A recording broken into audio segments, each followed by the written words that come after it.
Here's what you missed on Phathead and Cande in the morning. Weekdays 6 to 10 a.m. on My Country 96.1. My Country 96.1, Phathead, Cande Roth. We will not be on the air tomorrow for September 11th, Cande. No, we will not. It is a Saturday, and it's not our regular morning show. But every year we do discuss our history with that day. Now 20 years ago, and the first thing I'll say is what's eerie right off the bat is the weather forecast tomorrow looks to be as gorgeous as it was. It was such a that day. Beautiful Tuesday. Just a gorgeous day. I mean, I remember, right? Isn't it incredible 20 years later how you remember how crisp, low humidity, crisp and gorgeous that day was, Yes, right? It was. It was gorgeous. It just incredible. Now, give us your whereabouts 20 years ago. I was in the city. I was in New York City. I was working for a station, Jammin' 105, on the Jay Thomas Show. And they had fired him. Okay? I came back that Monday. They were keeping me. They fired everyone on the show but me. I come. They have a fill-in. And Monday goes fine. Tuesday I come back. And, we're just doing our thing. And then all of a sudden, we hear about a plane crash. And we thought, like most people did, that it was a small plane that lost its way. Then we realized, no, that's not happening. Now, we had a hallway that was just glass that you walk down and go from studio to studio. You could clearly see the Empire State Building from it. And our fear after the second plane hit was that, are they going to hit the Empire State Building next? And it was very scary. Of course, the city went on a complete lockdown. Cell phones were not working. We were really just trapped in a building. We couldn't go anywhere, do anything, call anyone. Cell phones did eventually come back. I was able to get a hold of my family, my kids. Kenny had the good sense to go take them out of school. They were very upset. They thought they were never going to see me again. Evan was 6.5, and Casey was 10. It was awful. I didn't get out of the city that day until 4:30 in the afternoon when they reopened the outbound level of the upper level of the George Washington Bridge, and I was able to get out. Otherwise, no. I know people that walked into Queens. A lot of people. It was devastating. Yeah, my sister walked. She was at the, I forget the number of the building, but the building right next door to the Twin Towers, Cande. What is it called? Was it like 7 Liberty or 1 Liberty or what? I forget the address. I forget the actual address. She worked at the Royal Bank of Canada. Dina at the time worked at the Royal Bank of Canada, and and she had to evacuate her building and walk. I want to say at the time she still had an apartment in New York City at that time, and she walked uptown all the way to her apartment. But I remember being woken up. I was out probably late the night before. I worked for our sister station, Party 105.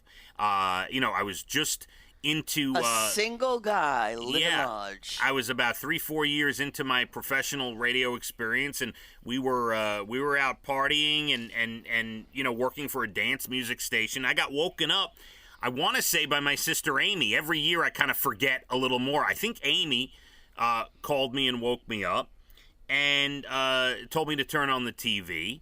And, and just, I sat there on the edge of my bed in my apartment that I shared with a buddy of mine and just stared at the TV and then, quickly got ready for work and ran into work because, as you know, radio and the media then had to go to work, Cande, because we had to report on everything.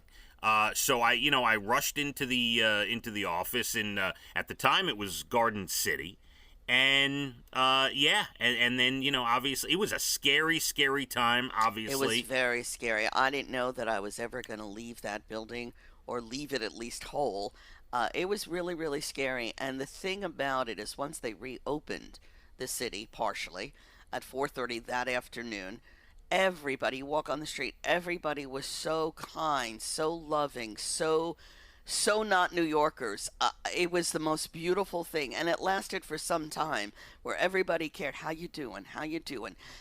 It was something. I'll never forget it.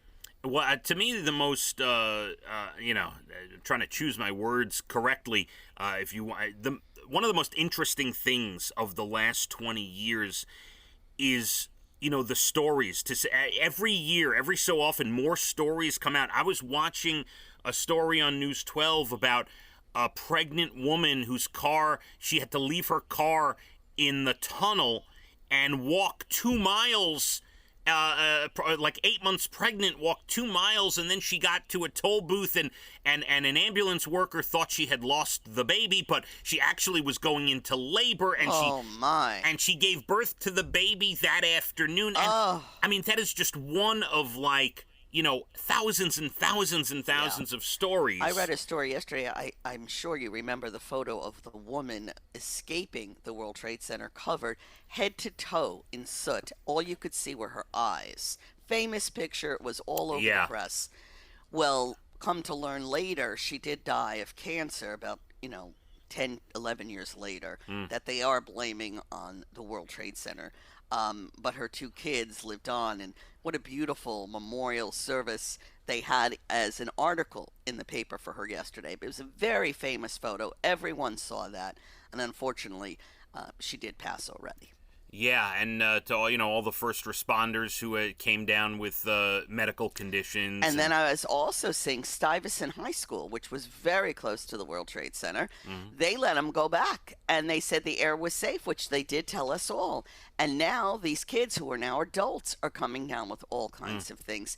And they completely ignored the high school students as far as seeing the damage that could be done to them. Terrible. Absolutely terrible. Well, listen, our hearts, our prayers, our thoughts go out to mostly anyone who lost somebody that day, Cande, and some people who've lost, as you've mentioned, some people who've lost people since that day due to medical issues and things of that nature.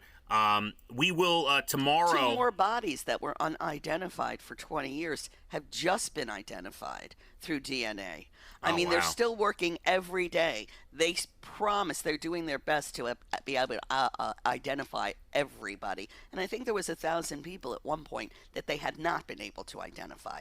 So, it's still ongoing, and we should never, ever forget. Yeah, we will tomorrow be playing some special music throughout the day, a couple songs an hour to pay tribute all day tomorrow. And, of course, there's a lot of specials. I know News 12 is going to carry live coverage of the proceedings in New York City. And so there's a ton of stuff tomorrow. And hopefully everybody gets through the day. 20 years. Pretty incredible that it has come that far already. My Country, 96.1. Phathead and Cande in the morning, weekdays 6 to 10 a.m. on My Country 96.1.